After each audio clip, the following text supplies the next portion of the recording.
Halo Sobat Catur semua, selamat bertemu kembali. Di video kali ini saya akan menampilkan sebuah partai yang sangat menarik yang dimainkan antara Grandmaster Petr Leko, pecatur berkebangsaan Hungaria, saat melawan Grandmaster Temur Rajabov dari Azerbaijan. Partai ini sendiri dimainkan pada tahun 2006 pada turnamen Morelia di Spanyol. Oke, tanpa berlama-lama langsung saja kita lihat indahnya permainan yang diperagakan kedua pemain. Petr Leko sebagai putih memulai permainan dengan E4.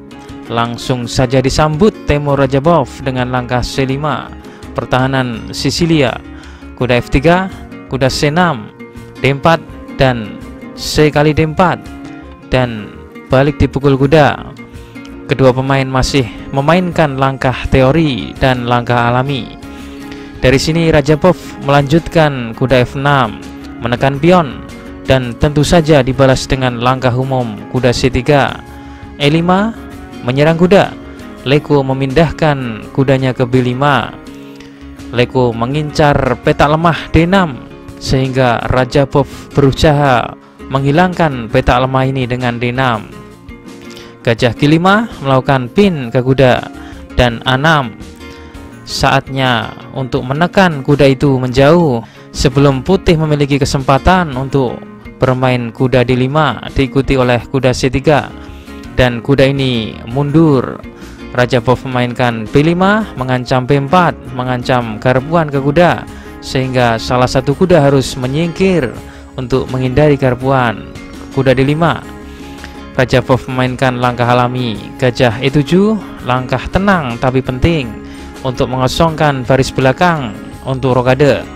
Gajah pukul kuda dan ini memberi putih petak dan kuda putih D5 untuk mendominasi pusat dan tidak ada lawan. Dan balik dipukul gajah C3, membackup petak B4 dan D4 dari penyusupan kuda hitam. Setelah Rajabov melakukan rokade, Leko melakukan manuver kuda ke C2. Kuda ini bersiap melakukan manuver panjang. Gajah G5, hitam lebih memilih menjaga sepasang gajahnya. Putih melanjutkan A4.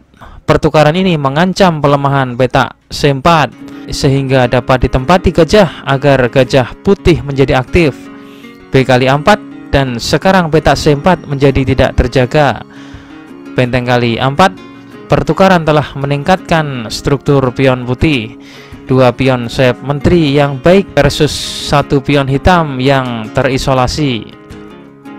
Ini bukan hanya kasus mencoba untuk memenangkan pion. Putih sekarang memiliki petak pos terdepan di C4 dan A4 yang bertujuan untuk mengontrol petak terang. A5, gajah C4. Akhirnya gajah ini muncul. Putih menempatkan gajah ini di posisi dan diagonal yang tepat. Benteng B8 mengancam pion, dibalas Leko B3. Raja H8 menghindari diagonal panas dan kuda C ke E3. Sekali lagi kuda ini ingin bermanuver ke F5. Gajah E6, H4 menekan gajah. Gajah F4, kuda F5 dan dibalas hitam G6 bermaksud menekan kuda sehingga memaksa Leko memundurkan kudanya, tapi cukup memberikan pelemahan hitam pada petak-petak gelapnya. Rajabov tentu mengandalkan ini untuk meredam dominasi sepasang kuda putih. Kuda F ke E3, ide yang sensasional, memberikan dua tempo untuk kuda hanya agar hitam dapat melemahkan struktur pionnya sedikit tapi cukup signifikan. Raja G7 terbukti sulit bagi hitam untuk menyamakan. Kelemahan pion di G6 adalah masalah yang cukup parah. G3 mengancam gajah. Gajah mundur ke H6. Rajabov ingin menjaga ketegangan dengan gajahnya, tetapi segera berubah bahwa putihlah yang menjaga ketegangan pada gajah hitam. Dan pada akhirnya putih dapat memaksa pertukaran kuda melawan gajah. Kuda G4, fleksibilitas yang luar biasa dari kuda putih. F5, Hitam menemukan cara untuk mengaktifkan pion, tapi rajanya terjebak di H6.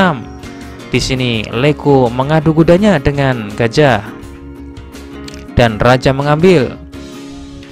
Posisi raja ini tidak cukup nyaman. Di posisi ini Leko segera bergerak cepat sebelum lawannya berkonsolidasi dan memperbaiki posisinya. H5 dengan maksud membuka lajur H. Tentu saja Raja Bov tidak mau lajur H terbuka dengan memilih memajukan pionnya. E kali F5 mendobrak sisi Raja Hitam. Gajah kali F5 dan kuda ke E3 mencoba menukar kuda dengan gajah, tapi Raja Bov masih perlu dengan gajah ini. Gajah mundur dan benteng ke A2. Kuda E7, Leko rokade pendek. Putih menjaga fleksibilitas, mengamankan rajanya, sekaligus mengaktifkan bentengnya. Benteng F6 dan menteri ke E2 mengosongkan baris pertama untuk pergerakan bentengnya. Menteri B6, hitam ingin menemukan counterplay atau balasan di diagonal panjang. Benteng F ke A1 mengancam pion dan menteri ke C6. Raja Bov melepas pionnya. Benteng kali A5 dan gajah B7 membentuk formasi baterai sekaligus mengancam mat di peta H1. Langsung diblokir Leko dengan gajahnya. Kuda makan gajah dan balik dipukul benteng. Menteri kali C3 sekaligus mengancam benteng dan kuda G4 skak. Raja ke G7. Leko melakukan langkah penyelamatan bentengnya dengan benteng ke A7, sekaligus langkah agresif melakukan pin ke gajah. Sekarang ganti benteng hitam terancam. Raja Bov segera menggeser bentengnya. Menteri C4 memaksa penyederhanaan yang menguntungkan putih. Maukah hitam bertukar menteri? Hitam memilih menteri ke E1 skak. Rupanya hitam tidak mau bertukar menteri. Raja G2, benteng E7 memblokir pin. Sekarang benteng putih dalam kondisi terpin. Salah satu benteng putih harus menjadi korban, dan langkah selanjutnya Leko adalah memilih jalur benteng kali B7. Ya, Leko mengorbankan kualitas salah satu bentengnya untuk menghilangkan pakuan. Benteng pukul benteng dan benteng kali D6. Benteng F8, H6 skak, dan raja terpaksa mundur ke pojok. Menteri D5 mengancam benteng, putih mengencangkan cengkraman. Perlahan tapi pasti, menteri dan bentengnya sepenuhnya terpusat, dan kudanya sangat baik ditempatkan untuk menyerang dan bertahan. Benteng B ke B8, menteri D3, menteri B4, benteng D7 mengancam mat di H7. Hitam memblokir diagonal dengan pion E4. Raja D5 mengancam ke E5 disertai ancaman mat. Benteng B5 dan Leko memainkan langkah brilian. Kuda F6, ya, membiarkan menterinya terancam. Sampai di sini hitam menyerah. Hitam sudah tidak memiliki harapan lagi. Apabila hitam mengambil menteri, maka akan mat di H7. Atau setelah hitam mengambil kuda, maka benteng ke-8 skak. Apabila benteng hitam menutup, maka menteri ke D4 skak. Apabila menteri makan menteri, maka benteng pukul benteng skak mat. Dalam posisi ini apabila hitam menutup dengan menterinya, maka benteng pukul menteri skak. Benteng pukul benteng, menteri D4 skak, dan akan skak mat di peta G7.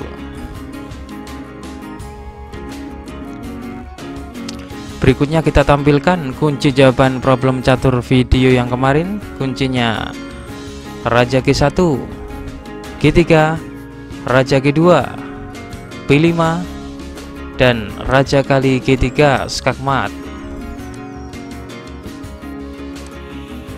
Dan berikutnya kita tampilkan problem catur terbaru. Silahkan dipelajari dan kunci jawabannya akan saya tampilkan di video selanjutnya.